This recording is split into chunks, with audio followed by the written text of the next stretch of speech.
MP board परीक्षा में नकल रोकने के लिए विभाग सख्त। एमपी बोर्ड परीक्षा खोड़ के 3 केंद्रों के केंद्राध्यक्ष हटाए। माध्यमिक शिक्षा मंडल की बोर्ड परीक्षाओं को लेकर जिला शिक्षा विभाग और प्रशासन हर संभव कसावट के साथ नकल माफियाओं के मंसूबों को लगातार ध्वस्त कर रहा है। जिले के खोड़ स्थित 4 परीक्षा केंद्रों पर जहां परीक्षा की संवेदनशीलता को ध्यान में रखते हुए जिला शिक्षा अधिकारी समर सिंह राठौड़ ने बीते रोज 16 पर्यवेक्षकों को हटाकर परीक्षा कार्य से मुक्त कर दिया था, तो वहीं गुरुवार को यहां एक और बड़ा परिवर्तन सामने आया है। परीक्षा की गोपनीयता और संवेदनशीलता को दृष्टिगत रखते हुए और केंद्रों पर और अधिक कसावट के चलते यहां के 3 प्रमुख परीक्षा केंद्रों के केंद्राध्यक्षों को तत्काल प्रभाव से हटा दिया गया है। माध्यमिक शिक्षा मंडल से परिवर्तन के प्रस्ताव पर मोहर के बाद तीनों केंद्रों पर नए केंद्राध्यक्ष भी नियुक्त कर दिए गए हैं। बिहार, यूपी के बाद तेलंगाना पहुंचे सीएम डॉक्टर मोहन, कहा जनता का सम्मान सरकार से जोड़ा, धार्मिक पर्यटन क्षेत्रों को तीर्थ स्थल बनाएंगे। मध्य प्रदेश के मुख्यमंत्री डॉक्टर मोहन यादव ने सिद्दीपेट जिले के कोमुरावेल्ली मल्लिकार्जुन स्वामी मंदिर पहुंचकर केंद्रीय मंत्री और तेलंगाना के भाजपा प्रदेश अध्यक्ष जी किशन रेड्डी बीजेपी पदाधिकारियों के साथ पूजा अर्चना की। इसके बाद सीएम ने कोमुरावेल्ली रेलवे स्टेशन का शिलान्यास किया। इस दौरान सीएम डॉक्टर मोहन यादव ने कहा, आपको बाबा महाकाल के दर्शन का निमंत्रण देता हूं। मध्य प्रदेश में जब से हमारी सरकार बनी है तो हमने प्रयास किया कि सरकार चलाने में जनता का योगदान होता है, जनता का सम्मान सरकार के साथ जुड़ा होता है। संदेश दिया है कि हम मध्य प्रदेश में सुशासन स्थापित करेंगे, भगवान कृष्ण के जहां जहां चरण पड़े वहां तीर्थ स्थान बनाएंगे, धार्मिक पर्यटन को तीर्थ के रूप में बदलेंगे। आज 16 फरवरी को सीएम अमरकंटक जाएंगे, नर्मदा जन्मोत्सव में शामिल होंगे डॉक्टर मोहन यादव। अनूपपुर जिले की पवित्र नगरी अमरकंटक में नर्मदा जन्मोत्सव के कार्यक्रम में सम्मिलित होने के लिए प्रदेश के मुख्यमंत्री डॉक्टर मोहन यादव आज 16 फरवरी को अमरकंटक पहुंचेंगे। मुख्यमंत्री के आगमन को लेकर कलेक्टर ने बैठक की। मुख्यमंत्री मां नर्मदा मंदिर में पूजार्चन कार्यक्रम में शामिल होंगे।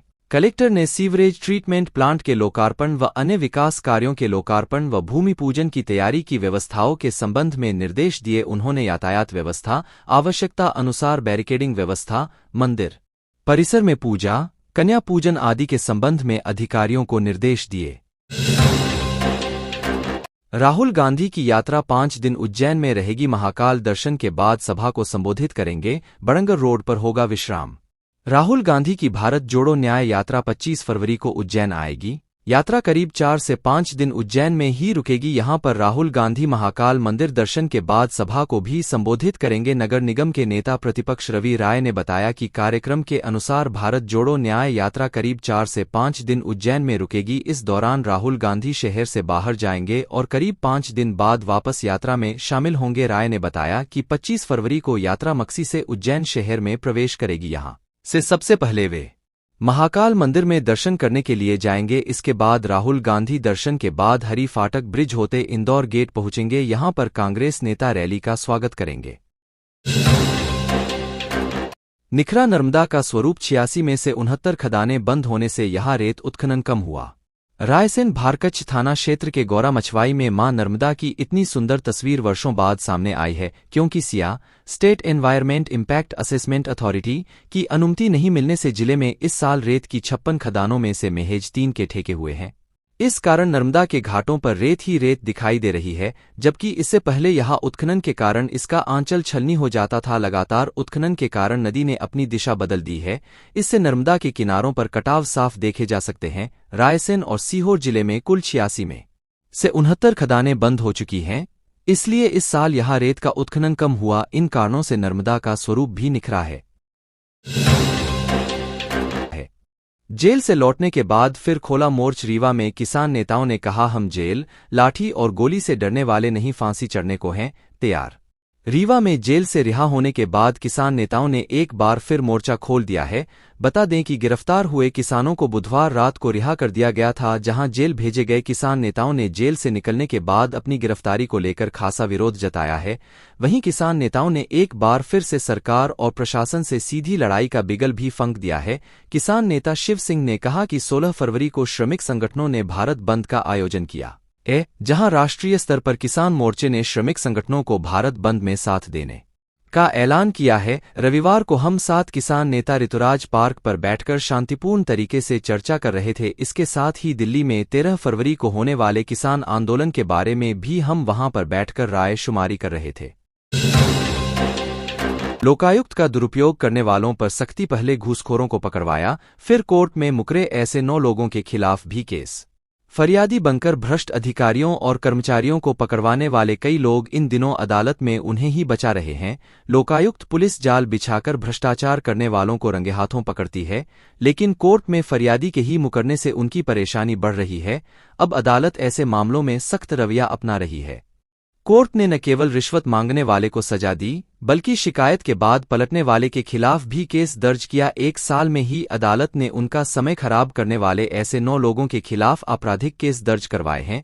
लोकायुक्त डीएसपी प्रवीण सिंह कार्रवाई से पहले शिकायतकर्ता से शपथपत्र लेते हैं। जब पीड़ित पक्ष ही पलट जाता है तो हम कोर्ट में शपथपत्र पेश करते हैं, जो कार्रवाई का आधार बनता है। भोपाल में नई शराब नीति, 1 अप्रैल से 15% तक महंगी हो जाएगी शराब। इस बार जिले की 87 दुकानों की नीलामी से मिलेंगे 916 करोड़। नई शराब नीति में शराब दुकानों की लाइसेंस फीस 15% बढ़ गई है। ऐसे में अब 1 अप्रैल से शराब की कीमतों में 15% तक बढ़ोतरी हो सकती है। भोपाल जिले में इस बार शराब सिर्फ दुकानें की नीलामी से ही 916 करोड़ रुपए कमाई का लक्ष्य रखा है। पिछले साल शासन को 87 शराब दुकानों की नीलामी से 793 करोड़ रुपए मिले थे। इस बार इसमें 123 करोड़ रुपए अधिक का लक्ष्य रखा है। रिन्यूअल की स्थिति में शासन ने 75% दुकानों से 687 करोड़ रुपए आने का अनुमान है। नई शराब नीति में शराब कारोबारियों को कुछ छूट भी दी गई है। रीवा सतना में आज से होगी गिद्धों की गणना। प्रकृति प्रेमी और फोटोग्राफर्स को भी मिला आमंत्रण। वन विभाग तैयारियों में जुटा। मध्य प्रदेश में कल से गिद्धों की गणना का अभियान शुरू होगा, जो अभियान 18 फरवरी तक चलेगा, जिसके लिए सतना और रीवा वन विभाग तैयारियों में जुट गया है। रीवा और सतना वन विभाग डीएफओ ने बताया कि वन विभाग के द्वारा लगातार गिद्ध रहवास स्थलों की निगरानी की जा रही है, साथ ही नए रहवास स्थलों की पहचान भी की जा रही है। 3 दिनों की गणना और जटायु संरक्षण अभियान के अवसर पर शामिल होने जटायु संरक्षण अभियान के अवसर पर शामिल होने के लिए प्रकृति प्रेमियों, वॉलंटियर्स, स्कूल कॉलेज के छात्र छात्राओं, इको क्लब सदस्यों, फोटोग्राफर्स और एक्सपर्ट्स को आमंत्रित किया गया है।